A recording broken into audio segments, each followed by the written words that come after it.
Well, hello, welcome, good evening, and thanks for stopping by Tuesday evening. Let's put the pre-show on for a second. Great to have a few up there, some good new names as well as some of the old faithfuls, and it's a cold, chilly evening here now. It was nice earlier on, and there's a weather warning out tonight as well. As normal, we should just pay respects to the dog ears. You did see Luna move a little while ago. She did get up and walk around just to prove they're real dogs, but they're now sound asleep. They've been out for quite a few walks today, so I suspect they'll probably still be there most of the evening, or they might come and visit me, as sometimes they do. So there you go. That's all good. I've got David with me to bring him in just a moment. So without further ado, let me get rid of the pre-show and run the introduction. I'll be back in just a second.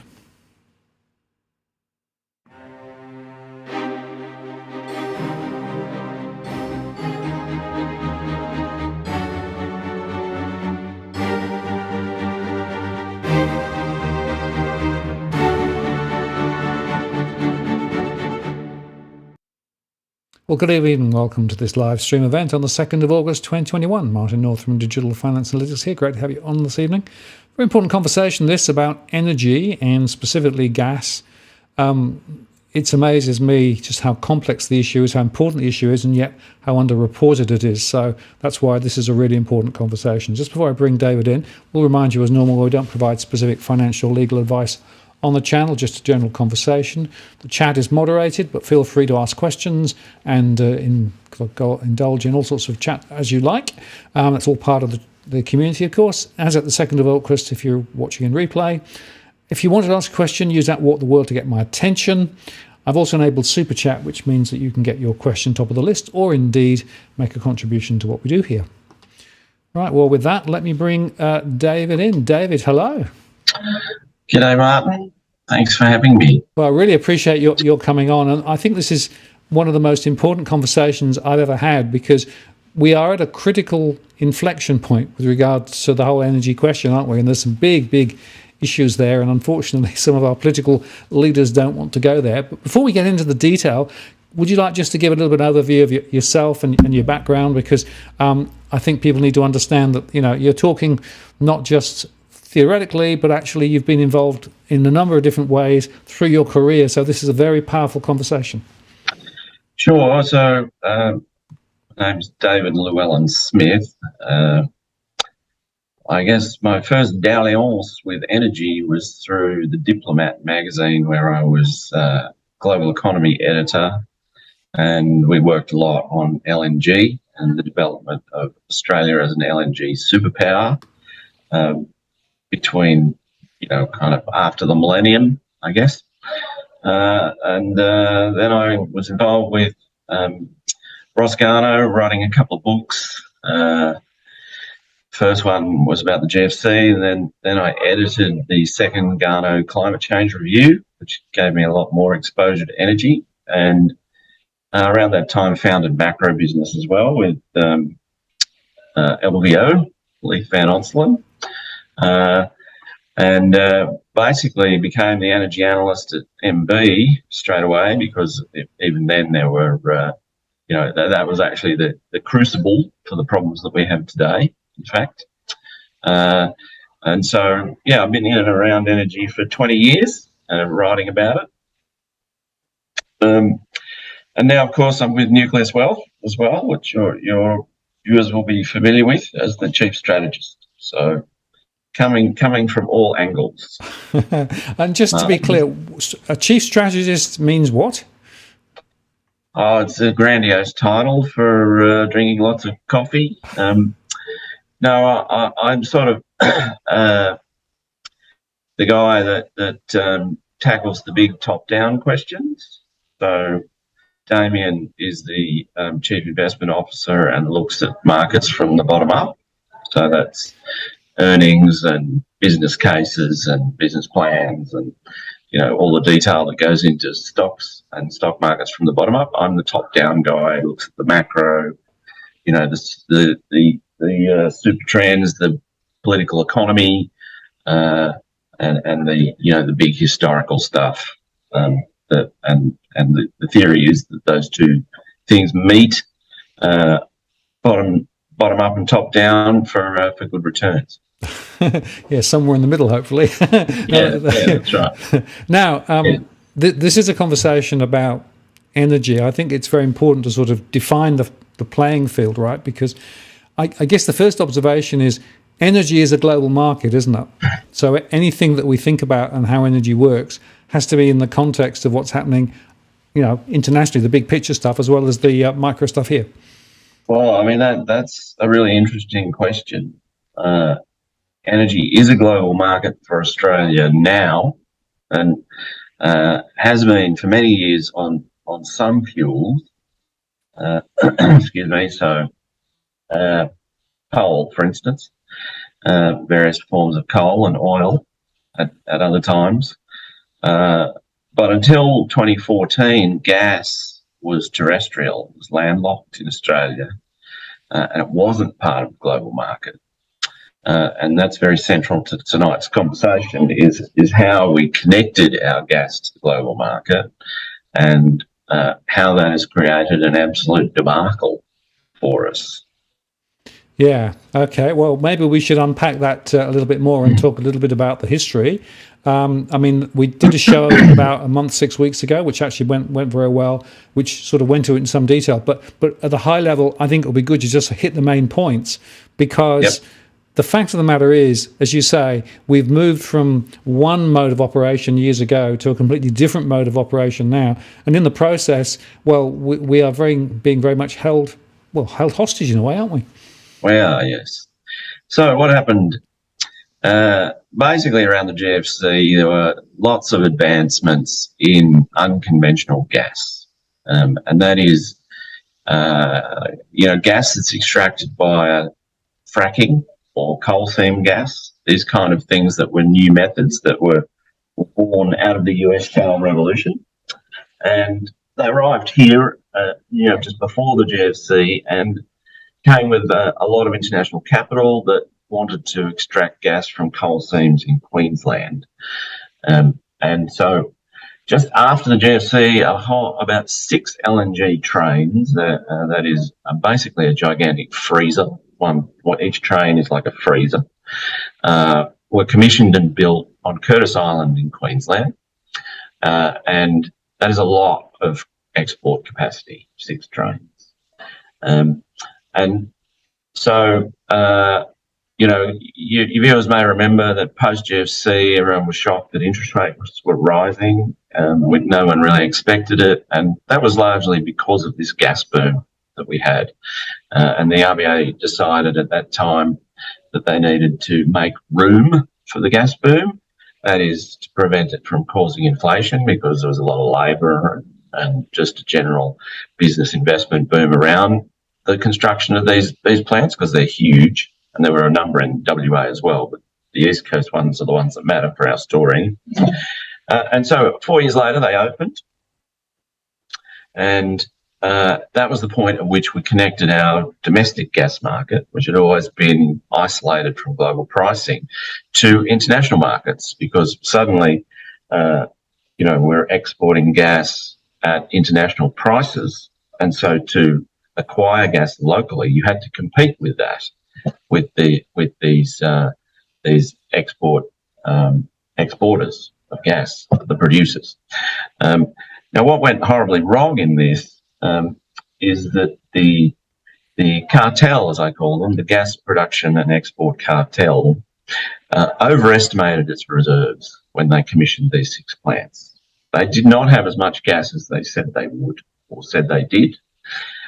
You can debate whether it was foolhardy assessment or lies. I actually think it was probably the latter, but nonetheless, it was a frenzy of investment, really a bubble at the time, that delivered overcapacity, and so instead of just exporting their own gas reserves, the owners of the LNG trains started to suck up all the excess reserves out of the domestic market and exporting those as well.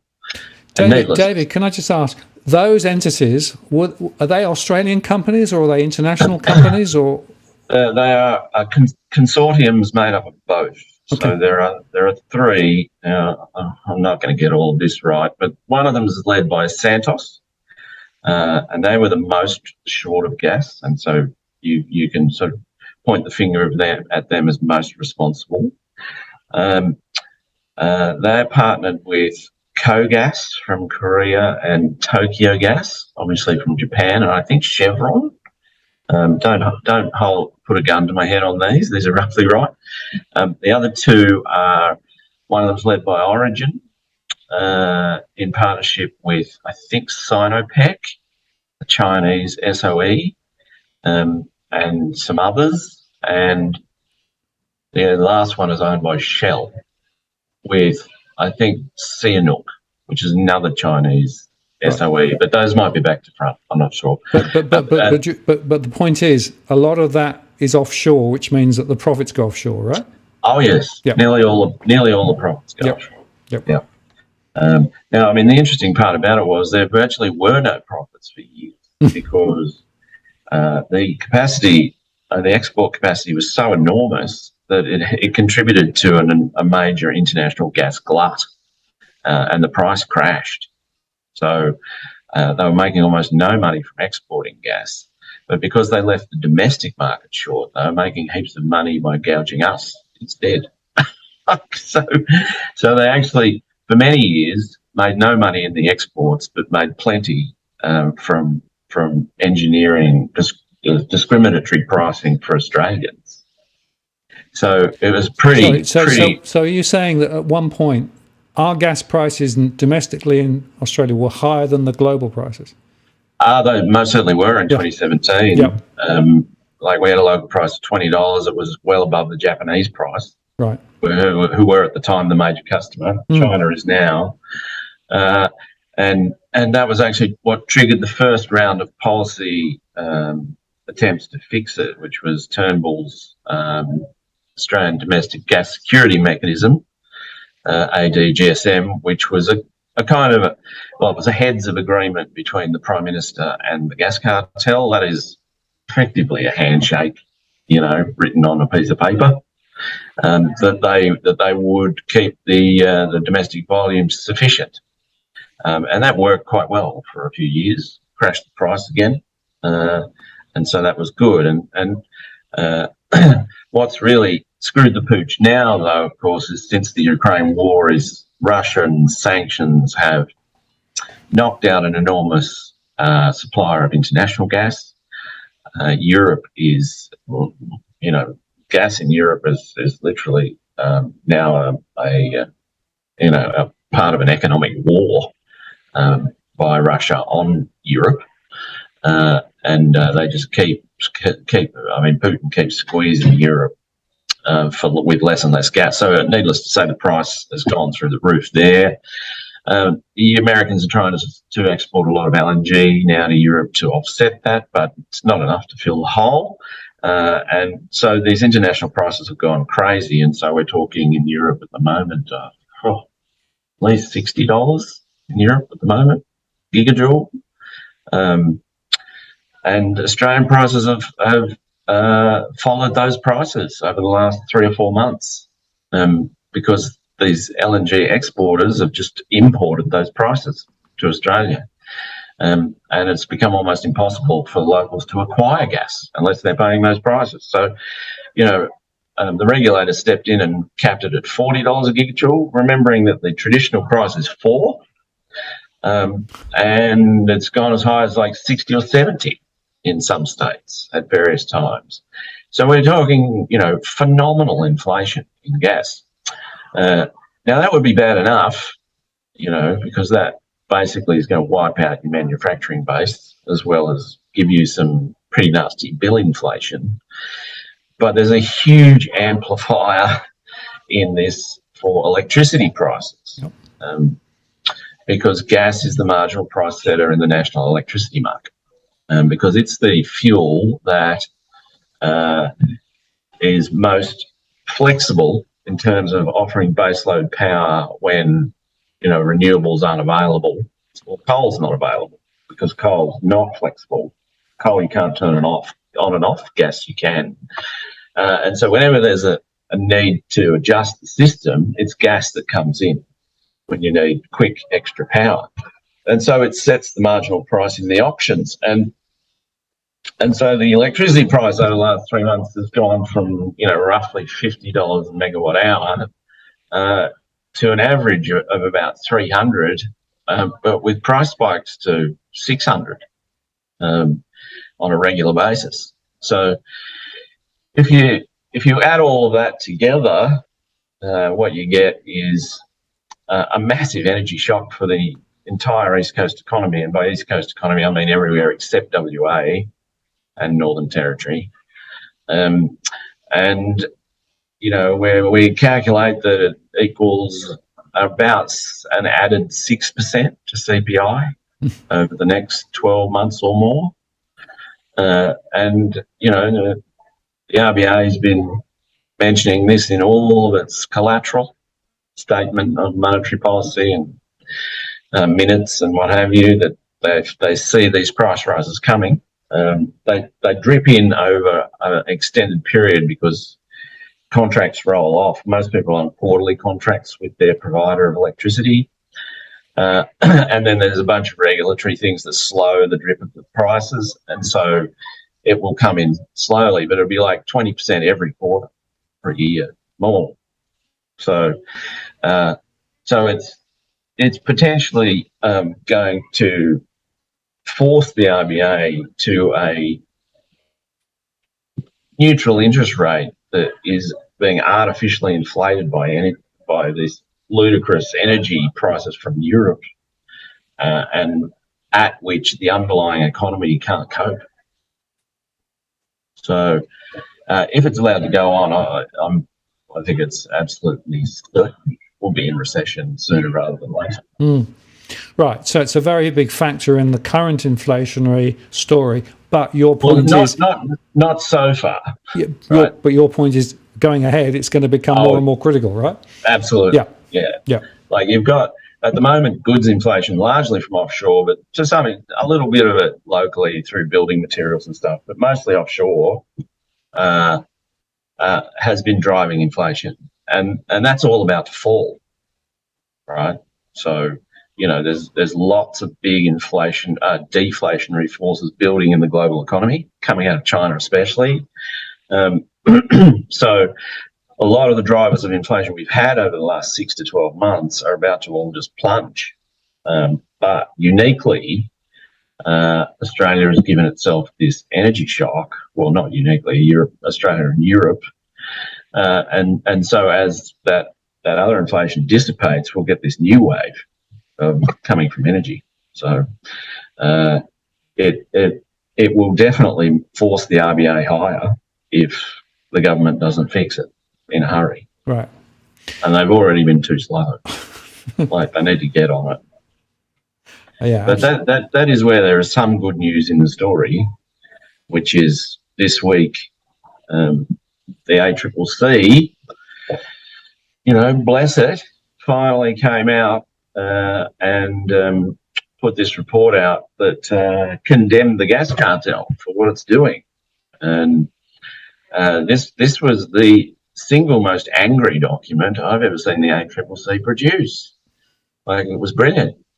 Basically described the cartel down to a T, described monopoly behaviours, described horrendous bad behaviours. It went into it in depth, and the gas and oil and gas lobby came out today and yesterday saying they'd been demonised. Well, what the ACCC described were demons. Yep. Energy demons. Like, they weren't demonised. It's just what they've been up to. So this report obviously, is a real turning point for the political economy in terms of the possibility of regulatory action from the Albanese government. In fact, it's almost impossible for them to ignore the report, and it can give them cover if they want to move on the cartel and really come down on it hard, which is what they should do. So the report said there was something like 56 Are petajoules missing next year? Yeah, that's right. Which is quite a lot. But this is also part of the problem, like the reservation mechanism that we have at the moment, the Malcolm Turnbull one, ADGSM, is based on volumes. So the ACCC has looked at volumes and said, okay, we're going to be short next year, so the exporters need to be forced to leave more gas here, and that's fine, but and that's good, except there's no price trigger in it, and how those volumes are distributed will matter. What speed they're distributed will matter. And do you want to just leave all of that in the hands of this blood-sucking cartel that is obviously going to put its rentier profits ahead of the public interest on this question? So that the regulatory structure isn't right yet. And if I were the Albanese government, I would simply put a price trigger into the reservation mechanism, which just scatters the roaches. At that point, they just got to meet the price, and volumes and export contracts and everything else don't matter. They just got to put enough gas into the local market to meet the price, and then everything else follows from that. They can default on their export contracts if they need to. That we don't need to worry about what sort of volumes coming into the market, because it's just going to be sufficient to meet the price, and it's just a simple way of forcing, their hand. Well, now, I mean, that's where we've gotten to, and that's a fine solution. It's good enough, and that's the one I've kind of been pushing in the media, the MSM, that is, the dumb media, not the smart media. But the reason I chose to do that was because I basically had no faith that Labor had the gumption to do a proper fix, nor that our media was smart enough to argue for it. But I could be wrong. We could end up there. The best solution would actually be an export levy, which would be you basically just set a baseline price pre-Ukraine war for gas. And incidentally, this is only half the problem. They're going to have to do this coal next. Good luck with that. So you set a baseline price for gas pre-Ukraine price. Say it's $8 a gigajoule, and every cent that they export above that, you just goes to the Australian Treasury. And so the windfall profits coming out of the war, which is war profiteering, right, just goes to the Australian people instead of to the companies that never invested on that basis nor deserve it. And that will also implicitly crash the local price of gas. So that's your absolute best-in-class solution. You can get there in a more clumsy way if you did, say, gas reservation and a super profits tax. That'd give you the same result.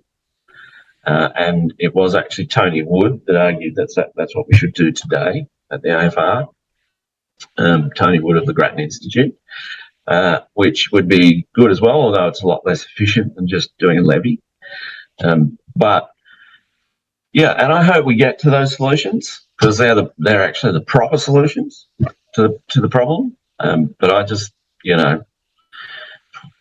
having been battered and bruised on this subject and so many others, I'm trying to get decent policy through, our parliamentary sausage factory. I went for the most basic outcome that would at least stop Australians from being screwed if it isn't going to result in them actually making money, which actually they should be. At least we can stop them being screwed. So I'm hopeful we'll get there. There are mixed signals, very mixed signals coming from Labor. The ACCC report was supported by the Mad King, our resource minister, Madeleine King, and Chicken Chalmers, the treasurer, and Albo himself. but it was done with a fairly, with a nod and a wink to the gas cartel at the same time, saying, don't worry, we'll find solutions that put you at the front of the queue and stuff like that. So I'm not sure. I think we'll get there. And the other good news is, of course, as this has really heated up over the last week, lo and behold, the gas prices crashed. Yes. So, there's a couple of reasons for that. One of the LNG trains has gone into maintenance, so there's more gas and stuff like that. But the gas price does not crash in Australia without the gas cartel's permission, right? So they're basically, starting to game the system to take the heat out of the issue.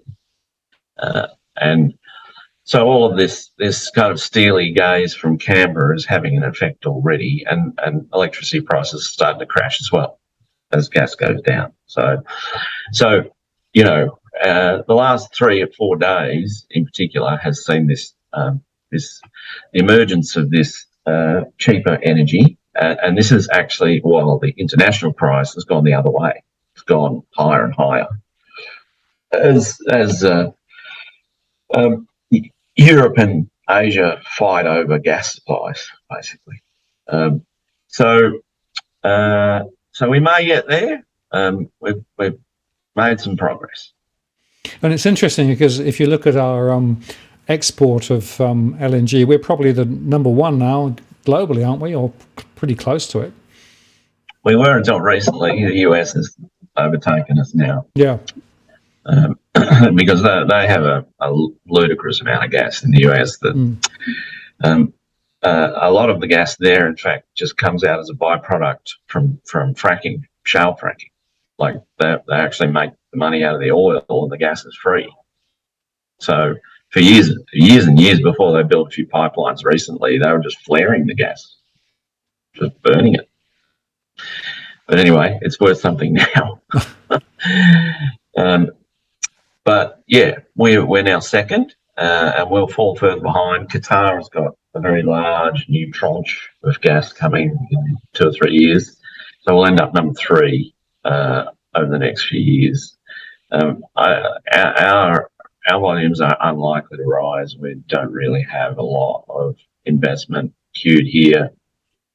Most of the good reserves have been accessed, and there are others actually, but there was just such a big plunge after the GFC here that we became such a big exporter that most of when firms are looking at building new plants and they look at Australia, a lot of the customers want greater diversification of supply and things like that. So our great gas boom is done.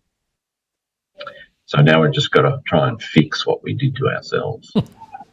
And let me just explore with you the relationship between the gas cartel members and government, right? Is there a deadly embrace there? I mean, who's leading the shots? Oh yes. Oil and gas. What can you say about oil and gas? I mean, its real business is manipulating governments, and they're doing a very good job in Australia.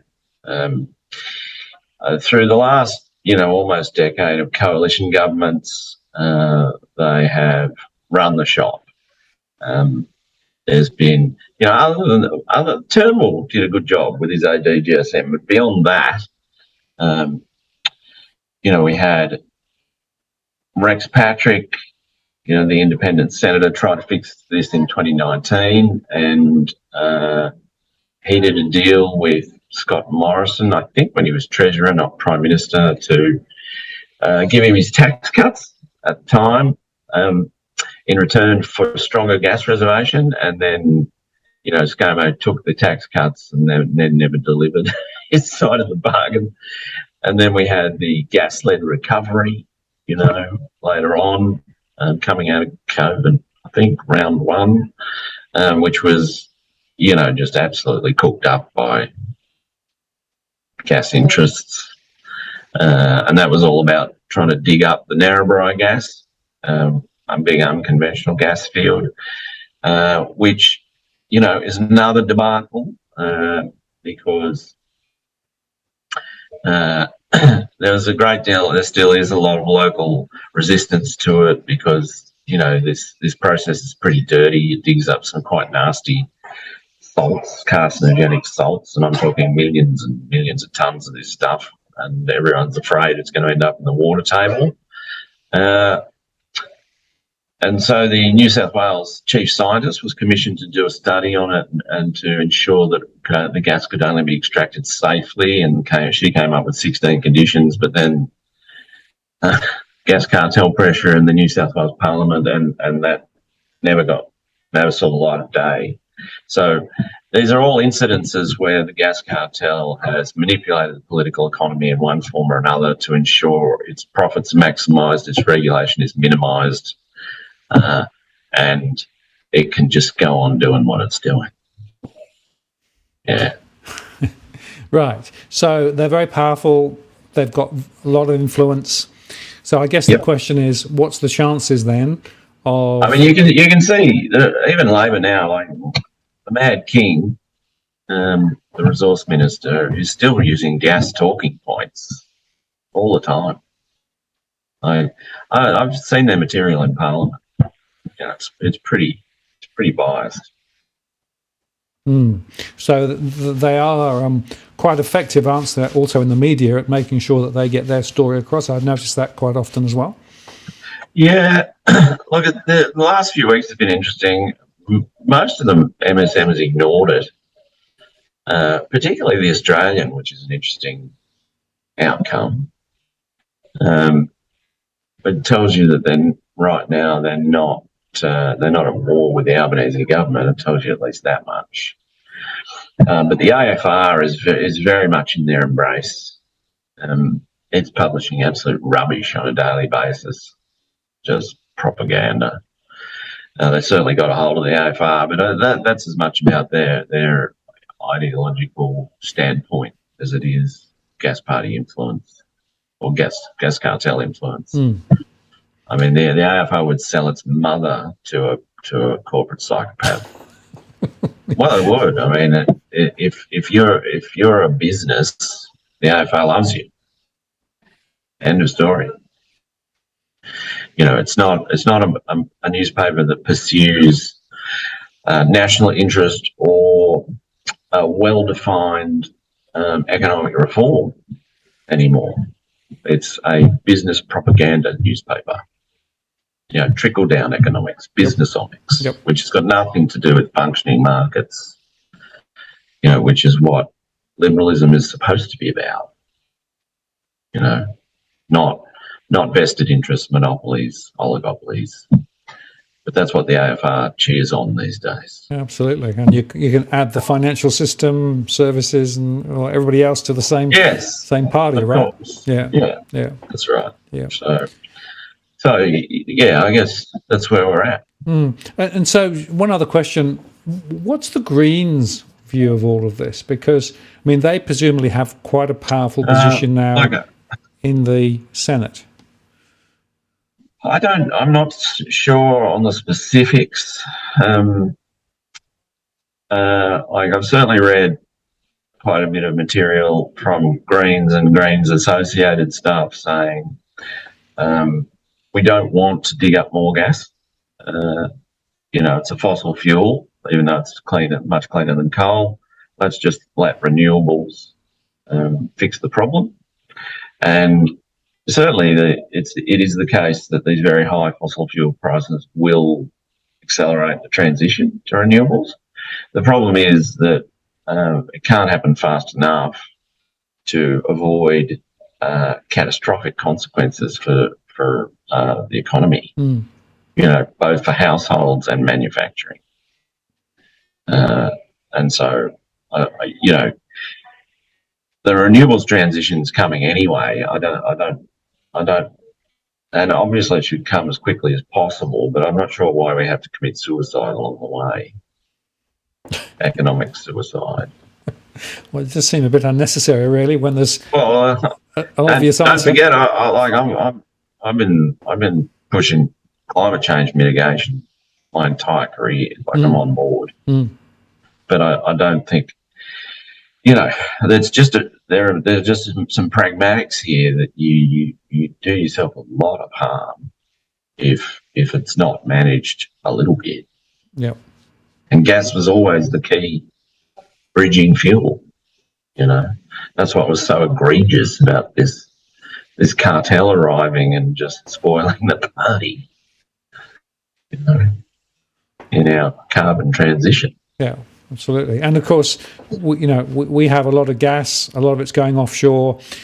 We're getting a little bit for our own needs, but at a certain price. So you can almost see, the two scenarios ahead, right? If they don't buckle down and get this sorted, then we're going to be in a very, very high inflationary, high cost environment with very high energy, and that's a big recession, right? Yep. If they do, I will add. Yeah. The hilarious part about it is the RBA can't affect this energy price at all. Right. So what it will do is offset it with deflation in other areas, i.e. house prices. Yes.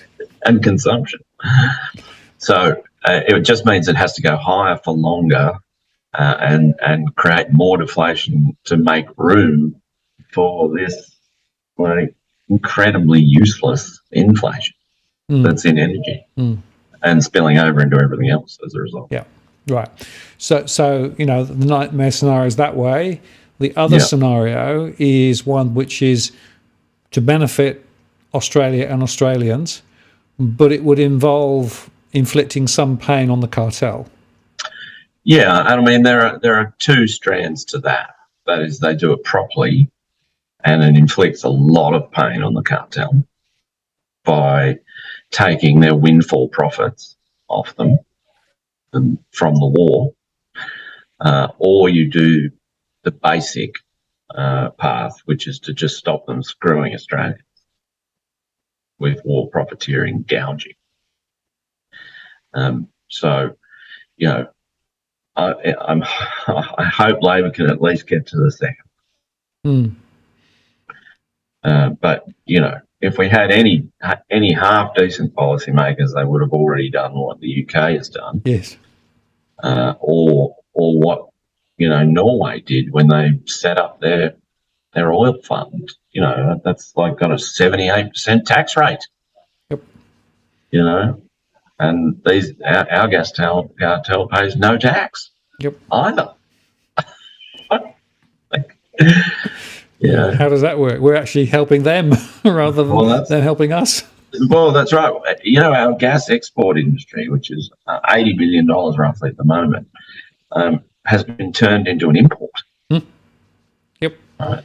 Like we're just paying an enormous sum to a foreign cartel to take our gas away. It's an import. Yeah. Like we're importing evil, basically, paying a lot to import evil. Now, corporate evil. Yeah, that's right.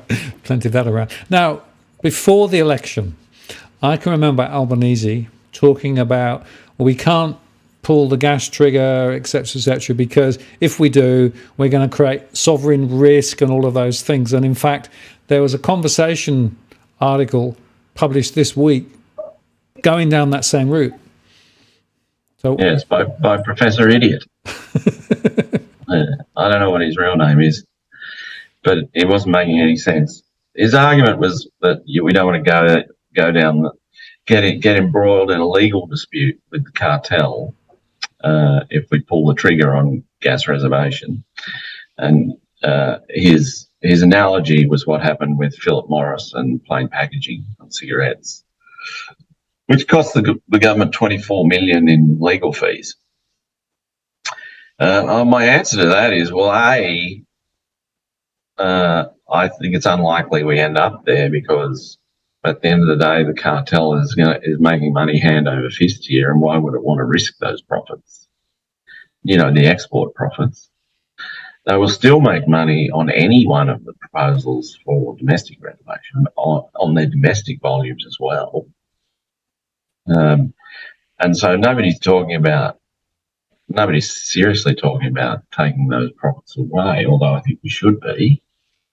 the Treasurer has explicitly ruled out super profits taxes, unfortunately. So I think it's very unlikely that they would go legal.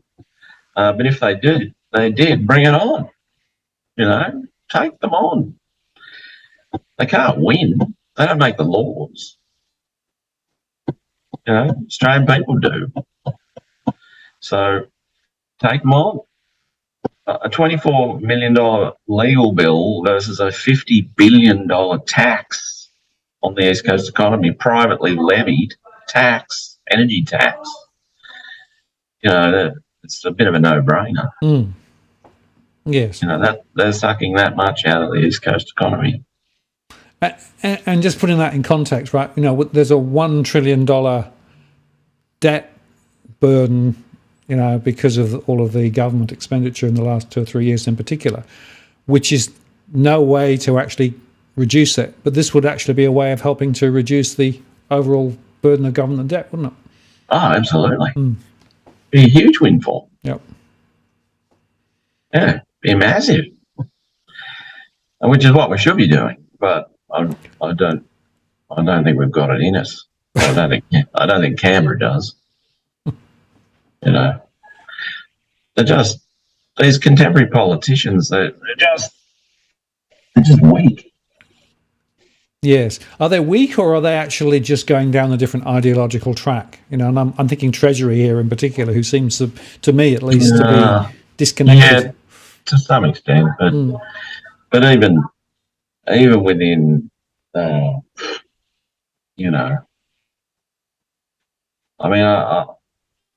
yes, within sort of very, very basic trickle down economics, I guess you could defend what's going on, I guess, but not even there really.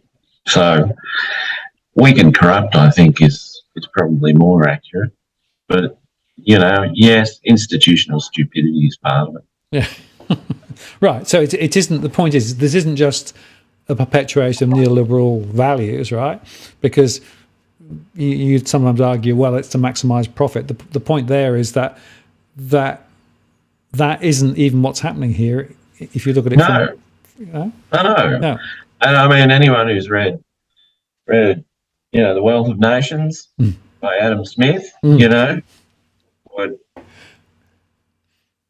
would probably have also read The Theory of Moral Sentiments by Adam Smith, and understand that he would look at this and just shake his head. Yes. It doesn't work as a liberal or neoliberal outcome. No. What this is a failed market. Yeah. It's policy fail on mega fail. This is an outright failed market. Yeah.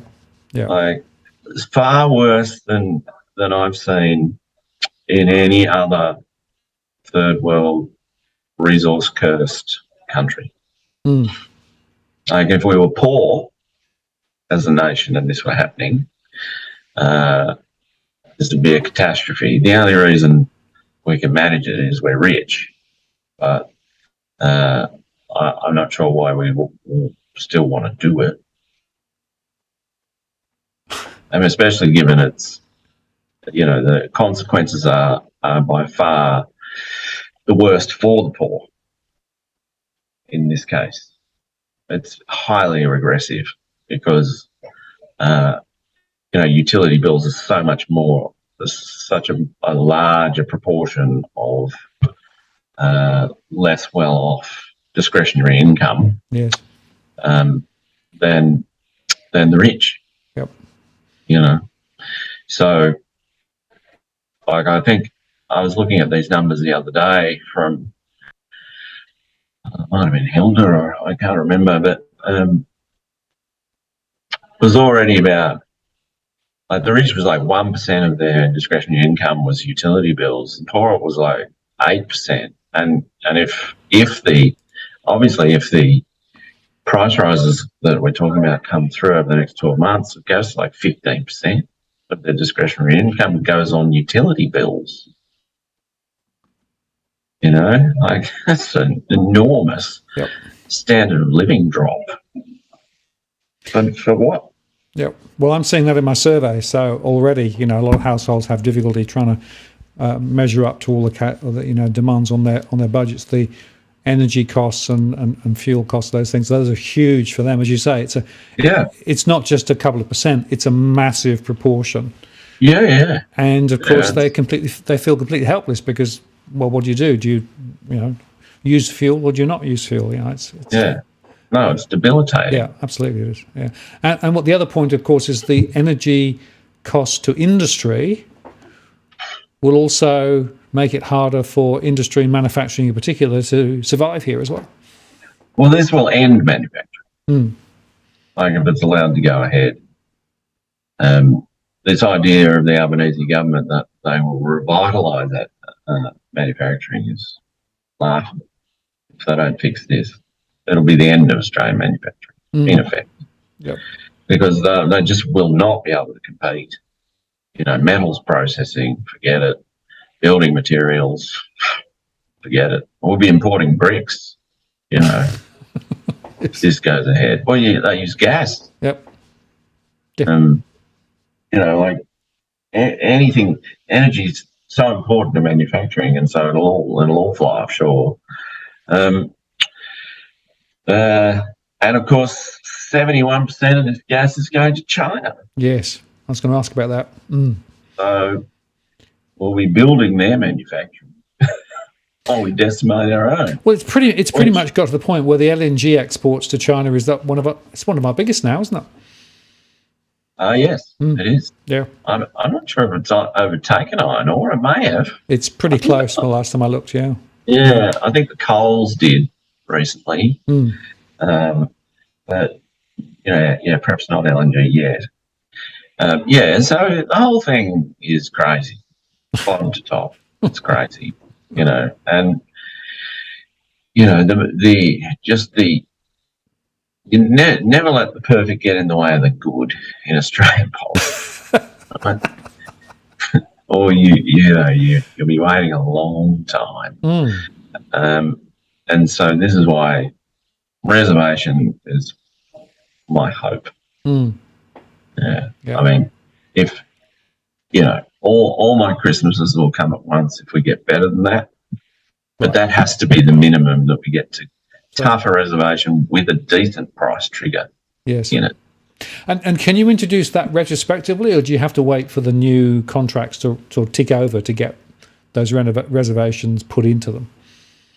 No, you couldn't really control that. But I mean, the good news on that front is we're only 3 months into this shock, maybe 4 months. And so the big contracts, they'll be more than quarterly. They'll be a lot of those are annual and multi-year, and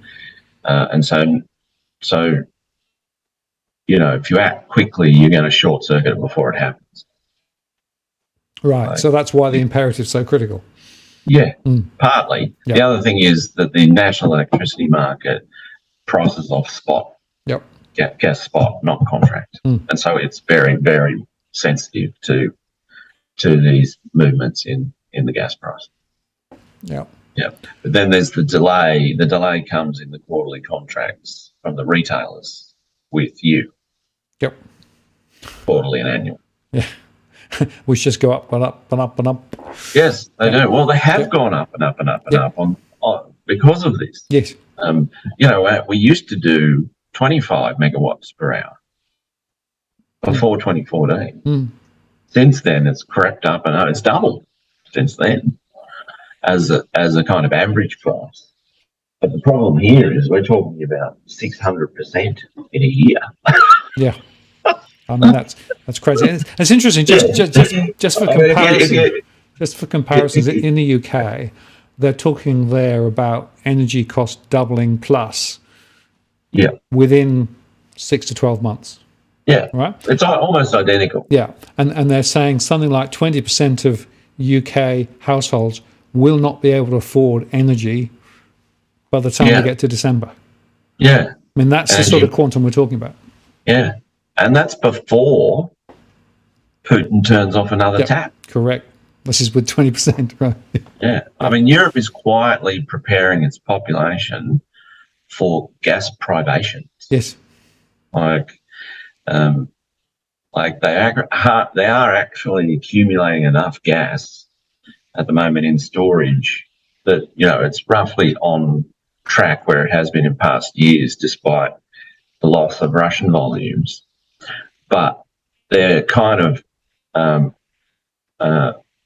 doing a dry run on the possibility that the gas gets cut off completely in winter. And so they're preparing the population for what they should do in that event. Yeah. Which is pretty sensible because it's quite possible. And just as an aside, of course, Germany in particular, was very, very on to Russian gas for a long, long time, right? And that now appears to be been a political failure as well as an economic failure. Yeah. Yeah, I don't know what they were thinking. Yeah. And this is one win for Donald Trump. Yeah. Well, he went over there and said, "What are you guys thinking?" Yeah. No, that's true. Yeah. Why don't you get some American LNG, because you're hanging yourself out to dry here. Yeah. Prove correct. Yeah. I mean, that's not to say that wasn't in bed with Putin in other ways, but yeah, no, they miscalculated. Yep. And the sort of and just a very simple example, they've actually turned off the heating in some public showers, so you can only get cold showers when you go to the swimming pool. Yeah, right? Street lights, all sorts of stuff. Exactly. Like I think office lighting and heating and everything at night's all gone. Yep. Like it's full on rationalising. Yep. And if Putin really turns the tap or the screw during winter, it's going to get really, really ugly. Absolutely. There will be energy poverty. Yep, absolutely. Now, there was the question that came in a little while ago, which I just want to throw at you, because I think it's a really very important one. How can we get more awareness within the general public about windfall and excess profits from the fossils and all the majors, every sector at the moment? So there is a big question here about this is not well understood broadly, is it? No, it's not. And it's not well understood in the ranks of people that should understand it. Yeah. And I know this because I've spent the last week, virtually all day in the media, talking to various hoi polloi, telling this story, and they all are shocked by it. Right. Like the very senior people don't understand what's happening. How can we improve it? I don't know. I mean, my phone's been running red hot this week, because we've had the ACCC report and stuff to trigger news interest, but that's gonna wane probably by tomorrow. Yes. And we'll be back to square one. Yeah. So I don't know. I write about it every day just to keep the heat on Labor. Try and make sure that somebody's getting up them to get a good solution. Other than that, if they don't move, then inflation's going to get them. Yep. And it will become apparent that energy was the cause. So I would have thought that the opposition at a certain point would move on this as well. But would they move in the right direction, or would they fall on the side? I think they would if Labor doesn't move, isn't tough enough quickly enough, and we get the rate hikes and real incomes and house prices are going backwards really fast. As we're entering recession at the end of this year and into next year, then I think they'd be crazy not to be jumping up and down and saying this is Labor's fault. Why haven't they fixed energy? We did it in 2017. Yeah. We warned you. Life won't be easy under Albanese. So I would have thought so. I mean, that's the irresistible line of attack. more awareness. I don't know. I mean, I think the best thing people can do to try and get the change on this is to write to their MP, write to the Labor MP. Yep. Because the solutions are incredibly easy. Well, as you said in your other show, it's a stroke of a pen, isn't it? Yeah, it's just it's hard politically. Well, I don't think it's even hard politically, to be perfectly honest. I mean, if Albo got up and just explained this, every day for 2 weeks, for 2 minutes, then it's not that complex. The LNG exporters lied to us about how much gas they had. So they took gas they said they wouldn't, and now we don't have enough. So they're going to wear the solution. They're going to provide the gas.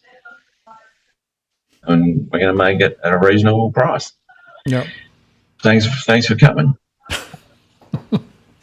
It sounds so simple when you say it like that. Well, that's what happened.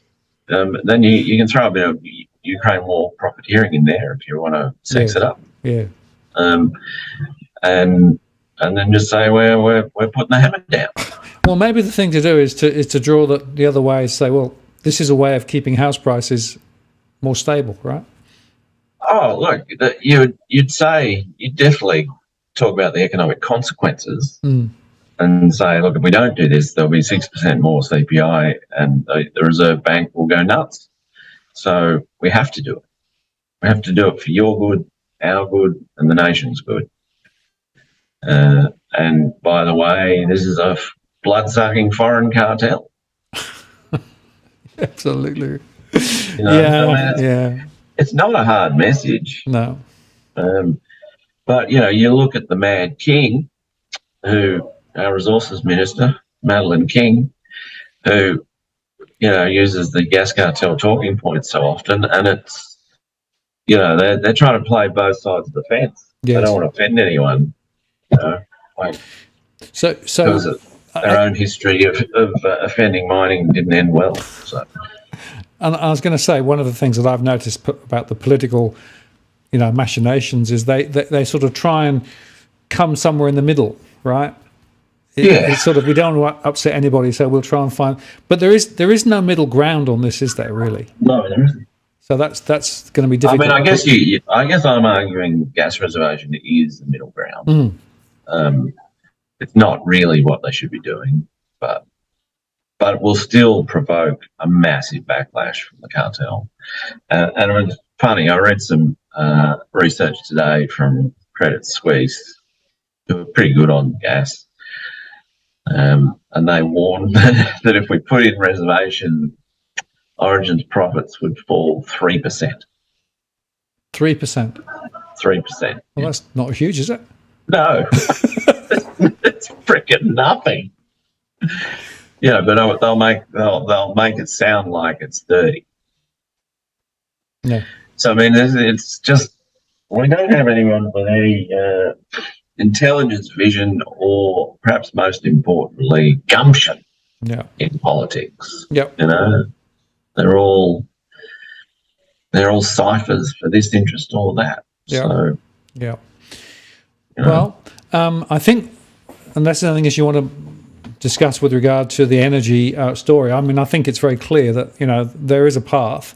And it's interesting, the poll that we did earlier on, I sort of only could put 4 up. So should we fix energy prices, reservation, windfall tax, price control, consumer rebates? The poll also said reservation. There you go. So even the poll says it. Oh, I know. What was the numbers? What were the numbers? Yeah. Yeah. So let me just go. There was a majority for reservation. Yeah, 71% for reservation. Yeah. 18%. So the thing is, this is why I opted for it, because it's an understandable, sensible idea. Yeah. Yeah. That is, they've taken away too much gas. Let's take it back because it's ours. Yeah. Well, we own it. We own it. Exactly. Yeah. All right. And at the end of the day, if we do that, the the damage, like through this week, as gas prices have been falling and Labor's gotten more aggressive, all of the gas share market prices have gone up. You know, like there's no fear in the stock market over it. Yeah. It's all a lot of it's just cartel pantomime. Yes. And cowardly pollies. Yes. Yeah. So yeah, I'm hopeful we'll get as far as reservation. Yeah. Yeah.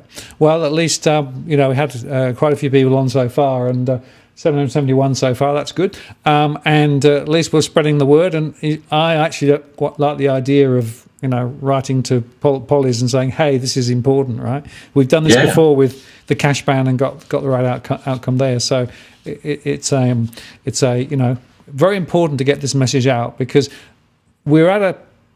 I think we're at a crossroads, right? There isn't this middle ground thing. No, you've either got to say, we're just going to roll over and inflation is going to go through the roof, or we're going to do something significant and substantive to change the game. And the game can be changed. And if we can change the game, then effectively Australia and Australians win.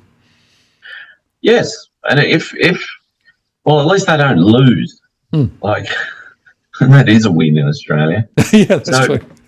So, I mean, if they were to jam through a price trigger reservation that say $7 a gigajoule tomorrow,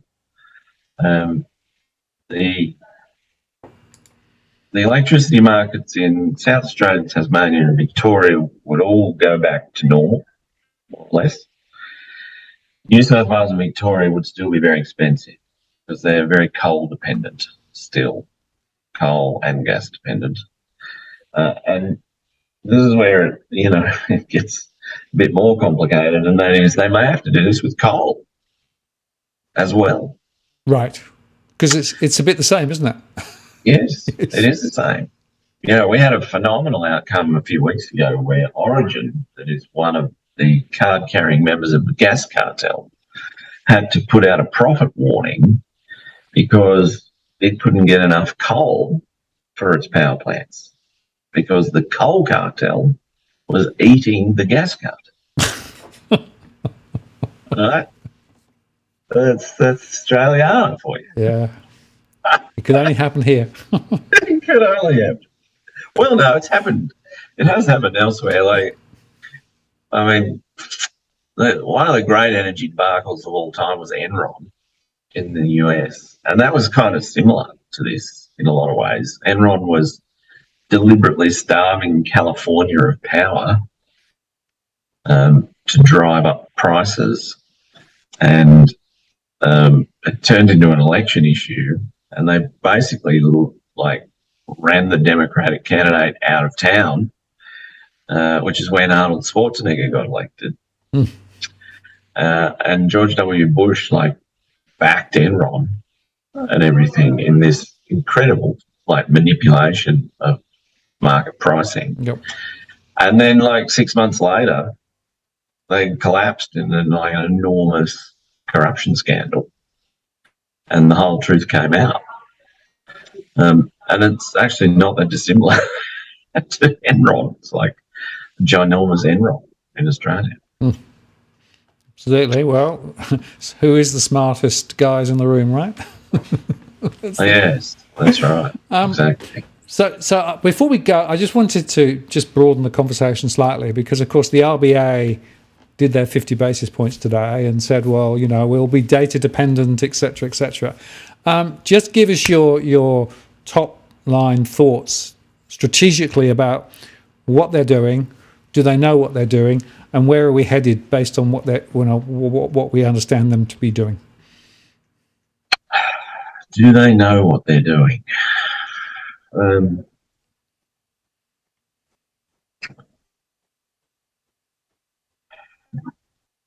Yes and no. What do I think they're going to do next? Well, Bill Evans is out this afternoon saying another 50 basis points at the next meeting. Yes. Bill is not afraid of being dovish, and right now he's still very hawkish. Yep. So that's not a temperament problem with Bill. So he's an interesting bellwether to track. I think if they go another 50, they are shooting the economy in the head. The fact that they went data dependent today, I think, is a lot more significant here than it was in the US. Like, Fed went data dependent last week, but they've still got a much more embedded inflation problem there. Like, they actually have a wage cycle going, whereas we don't. We've got an energy problem. So if Albo were to put in reservation and keep the recent deflation of energy prices going, I think the RBA would revert very quickly to 25s and stop very quickly. Yep. Like, their problem is not just the inflation. Their problem is the fixed rate reset. Yep. Like, which doesn't really get moving in earnest until the end of the year. Yep. Moving into next year. Like, it has just started, really, and so it's going to intensify from here. And if they were to go like another 1% from here, that reset next year will be calamitous. Like, it'll be such an enormous shock. There'll just be a rolling tightening every month on, 500 billion in mortgages. John Mott was out today with a report, very good bank analyst, saying, that if they get this wrong, we're looking at 250 billion in losses. Yep. In bad loans. Which I think is more indeed plausible if the RBA gets this wrong. So I would expect them to ease off pretty quick from here, especially if Albo puts in the reservation. That would reassure them that energy and its spillovers is taken care of. And so this is the urgency behind what Albo's doing, or not doing. So if they don't, then they are.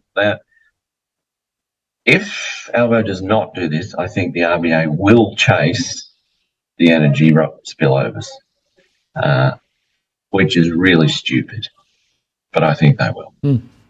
So in other words, it's critical that Albo does this. Yep. Or he is damning the economy to a big recession. Yep. Next year, because the RBA cannot affect these prices, which is the lunacy of it. That's why they shouldn't do it. They can't affect the prices, but what they can do is dramatically affect other prices as an offset, and they will. Yep. Which is crazy, I think, but they will. So that's really the big question. If we get the domestic reservation and diminishing energy prices, then I would expect the RBA to stop hiking pretty quick from here. And because we are, obviously, your viewers will be well aware that we're seeing like really dramatic price falls in Sydney and Melbourne. Yep. House prices. We're seeing the leading edge of consumption slow down. The housing boom, housing construction boom, COVID housing construction boom is already well off its peaks. That'll keep crashing. Consumption goes. There is still a big infrastructure impulse in the economy, but that starts to plateau from here, and that will fall in 2023, which the RBA will be aware of. And if they smack consumption too hard at this point, they'll lose business investment next. And And what about the Aussie dollar? Because that's the other thing I'm sort of interested in terms of the dynamics between what we do here and what the Fed does. That seems to me to be a very important linkage as well. Yeah, well, I mean, I think the Fed,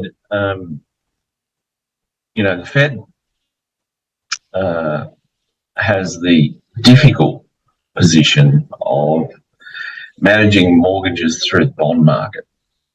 That is, all American, nearly most American mortgages are fixed rate and set at 30-year bond rate.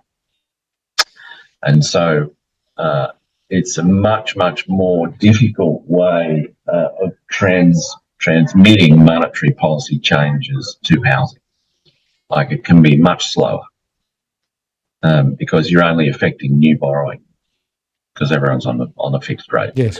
And so their housing market, the prices are still going up there, like 1% a month. Like, they are slowing if you look on the internals. And their housing construction boom is absolutely coming apart. But their inventories for sale are still quite low. And so I'm not expecting a price crash in the US. So in other words, the inflation that they've got there doesn't have an immediate outlet like it does here in housing. Like, if the RBA goes hard enough, it's just going to crash housing and it's all over for inflation, right? The US Fed doesn't have that luxury, so makes you call it a luxury. So I think the Fed has to go further than the RBA, and so on the dollar, I'm still bearish, basically. I mean, I'm still pretty bearish for the whole global economy. I think the Fed has to still do more. I think consumption will continue to stall in the US, and they have started a negative inventory cycle there, working off this enormous inventory pile, but I think it's got a lot further to go. And that's just going to spill over as a trade shock into China, which is screwed, and Europe, which is double screwed. And so I think we're going to have a real global recession over the next 6 to 12 months. And that's not a good environment for the Aussie dollar either. No, absolutely. And of course, a falling Aussie dollar has significant consequences locally too. It does. It's inflationary. Yeah, funny that. Although in this environment, I would expect commodity prices to get belted. Yeah. So, and they already have been, but I mean more. So I'm not concerned about that. In fact, the big story over the next year in terms of imports is deflation. There's a massive deflation wave coming. Yep. In goods imports. And reduction in lending, because that's the other thing that I think that people haven't thought about. Yes. The credit impulse is already weakening, right? Oh, yeah. Yeah. And globally, it's like plunging. Yep. If you put everyone together, the global credit impulse is absolutely gone through the trapdoor. Yep. And so that tells you where growth is going. Yeah. And asset prices. Yeah. Well, I've always held the thesis that long-term deflation is the spiral down is the most likely outcome of all this, because I don't think it's sustainable. And the only thing that would turn it around is credit going up again. Yes. I'm not in the inflation school yet. I still think that the structural features are predominantly deflationary, certainly more inflationary than they were a few years ago. But I think the key one that everyone's gotten wrong is commodity prices.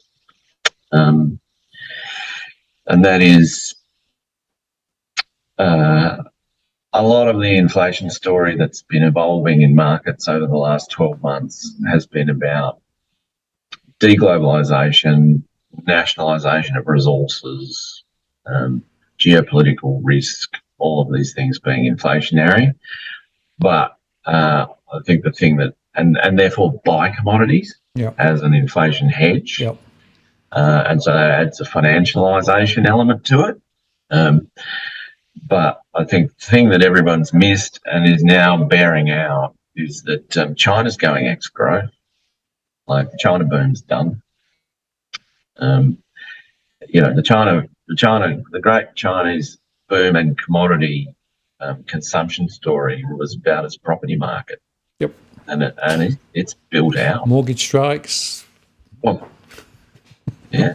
So it's built out, and there's still no suggestion that Chinese authorities want to bail it out. They look like they're very serious about structurally diminishing property's contribution to their economy, and that is to structurally diminish their commodity intake, and so that what was all this sort of virtuous cycle of inflationary forces, if you pull that stick out, it all collapses.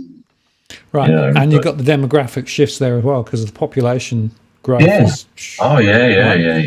It's just pure Japan. Yeah. So I mean, if you're going to end up with a massively deflationary China, yep, which is what is happening, yep, then how are you going to have global inflation? Given it's going to or is, the production centre of the world. Yeah, absolutely. I mean, you'll have some with onshoring and deglobalisation, but that'll take decades. Yep. Unless we suddenly have a Taiwan war or whatever, it all reverses in a jiffy. But it's not. The China story is just so immensely deflationary that I'm yet to be convinced of inflationary outcomes. David, last question before we sign off. Trade agreements. We've been in party to a few, all right, and there's still people advocating them. Have they done us a good service, or have they not done us a good service? Do you mean multilateral? Yeah.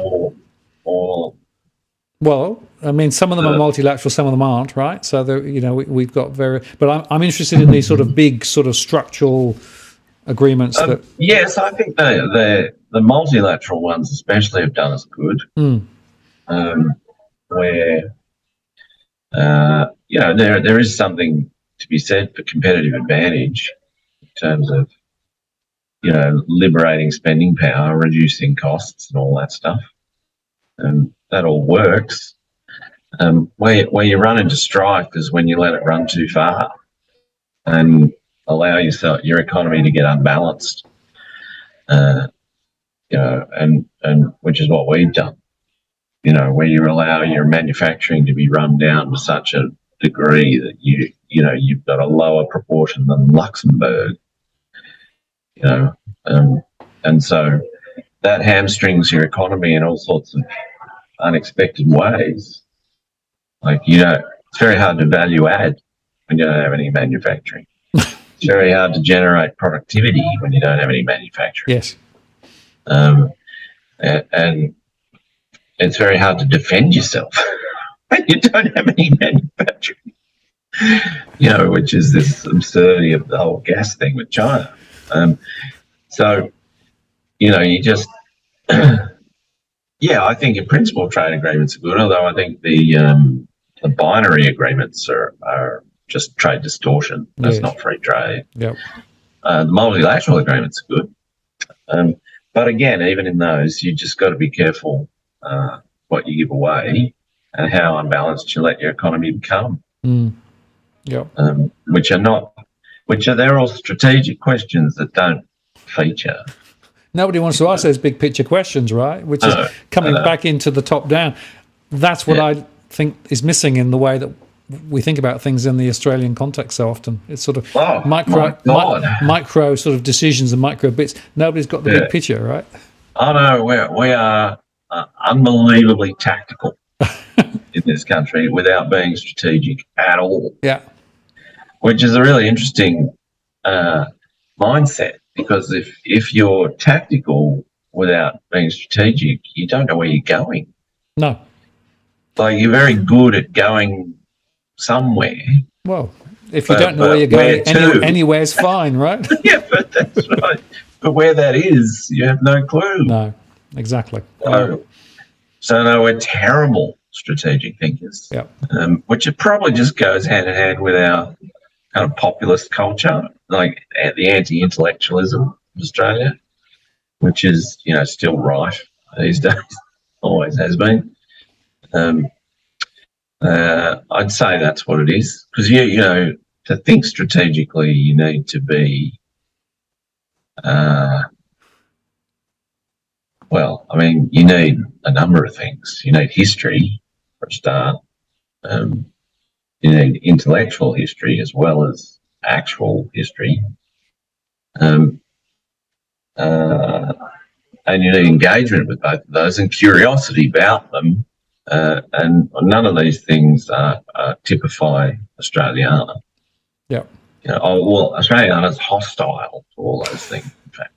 Well, it's the sun's shining. It's nice down at the beach. We'll just... Yeah, which is part of our charm. Don't get me wrong. Like, I don't want to live anywhere else. Which is one reason why I fight some of these causes, is because, we deserve better. Yeah. Well, I've always had the view that the potential, if we got our sort of strategic brain in gear and started thinking a little bit more, above the everyday, we could be actually creating a very different economy and environment and society, right? Because the raw DNA that we've got there is huge, and the potential is huge, but nobody wants to get it by the throat and push it strategically in the right direction. They just want to sort of, cycle around the current mode of operation. Yeah, well, I mean, then you get into stuff about the role of vested interests and things, which is, also very important in Australia. Like, we do have let's say, quite a malleable value system. I'm not saying we're all psychopaths, but I think we probably do have some kind of convict heritage going on. Yeah. Where, true. It's almost like if someone gets away with something, it's like, good on you. Yes. Well, somebody said to me when I first came to Australia, the sin is not, crossing the line. The sin is being found out. Yeah. So, I guess all of those factors contribute. And so, no, we're terrible at the big picture stuff. Well, David, I want to say thanks very much, and it's been a very interesting conversation this evening. We've got nearly 1,000 views now, so that's good. And if people want to find out more about you and where you write, where's the best place for them to go? Well, I write every day at Macro Business, so you can go there. I obviously work very strongly and regularly at Nucleus Wealth as well, write for them sometimes, but we do potties and all that, like we do with you, Martin, but there's more at Nucleus. And, I'm so hot right now, Martin. I've been on Credlin tonight. Wow, so there you go. That explains a lot. You can catch me on Credlin. Congratulations. Well, your time has come, David, right? This issue, once it's on Credland, it'll be broken open, right? Yeah, well, it seems like a tipping point, but I'm not sure to what. Well, thank you very much for your time this evening, and really appreciate you sharing your thoughts. And I think this is a really important message, right? And we'll keep plugging away. Pleasure. Thanks for having me, Martin. And everyone, write to your Labor MP and tell them to put reservation in at worst. Absolutely. Yeah. Stroke of a pen, we could solve a lot of inflationary issues. We could keep house prices up, and we could do a whole lot of other things. And so simple. Thank you, David. Have a good evening. Pleasure. And I'm going to take you offline now, and I'll just close the show. Okay. Cheers, man. Take care. Bye bye. So there you are, folks. Hope you found that an interesting conversation. Very, very thought provoking and very, very important. Just before I go, to tell you that next week we're back on property, and I've got Veronica Morgan coming on to talk about property and the changes that have gone on recently in the property world. So that'll be a very important and interesting conversation. So join us for that next week. And I should, of course, just go back to the doggy cam to show you that. Believe it or not, they've hardly moved at all evening. So there you go. Looks like they've squabbled. They were at the far end of the bed, but there you go. That's just the way it is. So thank you very much for spending some time with us this evening. I hope you found that thought-provoking and a very, very, very important subject. So thanks for that. Do check out our other shows during the week. There's a lot going on at the moment. We'll be putting up quite a few shows. Tarek is coming on Friday, so he'll be making another show with me at the end of the week, and I've got some other people lined up. And next week I'm having a conversation with Roger Brown as well. So those of you who know him, that'll be also worth following up.